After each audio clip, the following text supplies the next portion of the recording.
Buenas tardes, profesor y compañeros. Mi nombre es Jocelyn Poveda Cedeño y hoy voy a hablar sobre el Mundial y reglamentaciones del deporte inclusivo. ¿Qué es el deporte inclusivo? El deporte inclusivo es las actividades físicas y deportes que realizan ya sean personas con o sin discapacidad. Pero esta vez voy a hacer hincapié en el deporte adaptado, que tiene una relación, pero que el deporte adaptado está diseñado específicamente para personas con discapacidad. El deporte adaptado comenzó a ganar lugar para la rehabilitación e integración de los soldados que acabaron con una discapacidad tras la Segunda Guerra Mundial. El deporte adaptado es una modalidad deportiva que se ajusta o se adapta a un colectivo de personas con discapacidad o condición especial de salud, ya sea porque se han realizado una serie de adaptaciones o modificaciones para facilitar la práctica de estos deportes. Es por ello que algunos deportes convencionales han adecuado sus características para ser practicados por personas con discapacidad.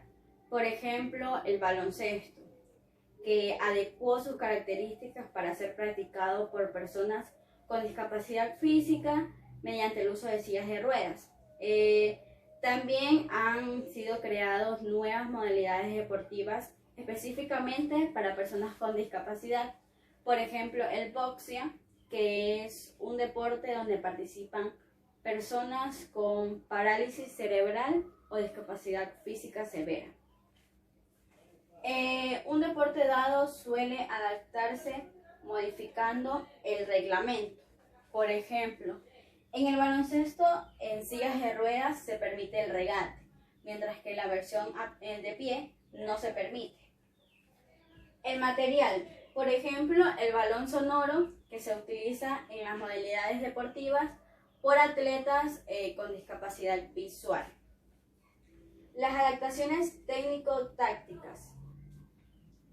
Más bien aquí entra lo que son el entrenador, el equipo técnico, donde eso va a depender del deporte que se vaya a dar. A nivel internacional existen 3 grandes eventos deportivos muy importantes para las personas con discapacidad.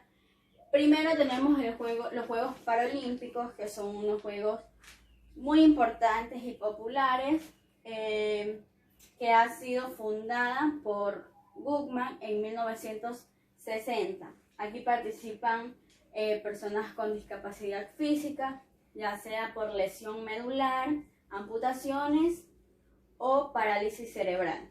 También deportistas con discapacidad visual e intelectual. Tenemos las Olimpiadas Especiales organizadas en el año 1960, donde participan deportistas con discapacidad intelectual, pero con un enfoque más participativo. Más de 160 países están acreditados oficialmente ante las Olimpiadas Especiales y este evento se realiza cada 2 años. Las Sordolimpiadas es un evento deportivo que se realiza cada 4 años. Participan atletas con discapacidad auditiva y es un evento con más larga duración que incluso los Juegos Paralímpicos. Aquí les he traído 2 ejemplos de 2 deportes convencionales que han adaptado sus características para ser practicados por personas con discapacidad y 2 deportes que han sido creados para estas personas con discapacidad. El baloncesto en silla de ruedas es un deporte muy popular e importante en los Juegos Paralímpicos. Se practica en más de 80 países.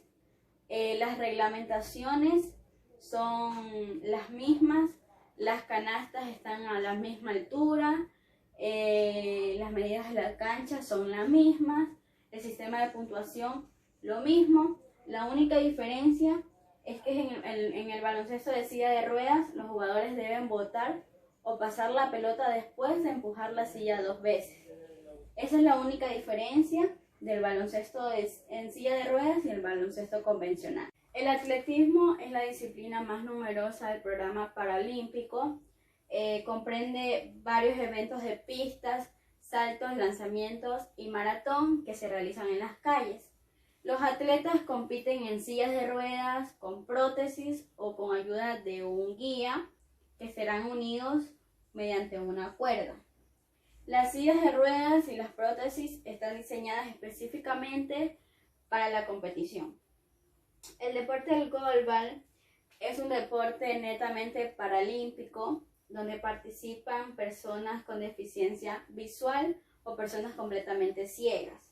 Se enfrentan dos equipos de 3 jugadores, utilizan un balón sonoro para poder escucharlos y así poder marcar los goles. También utilizan un antifaz para así poder igualar las condiciones de todos los jugadores, ya que participan, como dije, personas con deficiencia visual y personas completamente ciegas. El público debe estar en completo silencio, ya que los jugadores necesitan escuchar el balón. Solo se les permite gritar o aplaudir cuando marcan un gol. E incluso les ayuda a los jugadores saber cuando ellos han marcado un gol. Tenemos también el boxing, que ese deporte forma parte del programa paralímpico desde los Juegos de Nueva York en 1984. En la actualidad se practican en más de 50 países y consta de 7 eventos con medallas. Aquí participan personas con parálisis cerebral o personas con discapacidad física severa. Este deporte consta en que cada jugador se colocará al extremo del campo y lanzarán unas bolas. Este deporte se estructura dependiendo del grado de discapacidad. Por ejemplo, la primera clasificación es BC1, que es el atleta o la persona que lanza las bolas con las manos o con los pies, pero con la ayuda de un asistente. Y la clasificación BC2, que es cuando lanzan pero sin ayuda. Estos básicamente dos ejemplos que les he puesto de un deporte convencional que se ha adaptado para las personas con discapacidad y dos deportes que han sido creados para estas personas con discapacidad. En sí hay un sinnúmero de deportes dentro de los Juegos Paralímpicos, de las Olimpiadas Especiales, solo que yo les quise mostrar dos ejemplos de cada uno. Como ya les dije, de los deportes convencionales que han sido adaptados y deportes que han sido creados para las personas con discapacidad, pero que netamente llegamos a la conclusión que es un deporte inclusivo. Gracias al deporte adaptado, las personas con discapacidad tienen la participación en hacer lo que les gusta, en participar en los deportes que a ellos más les apasionan.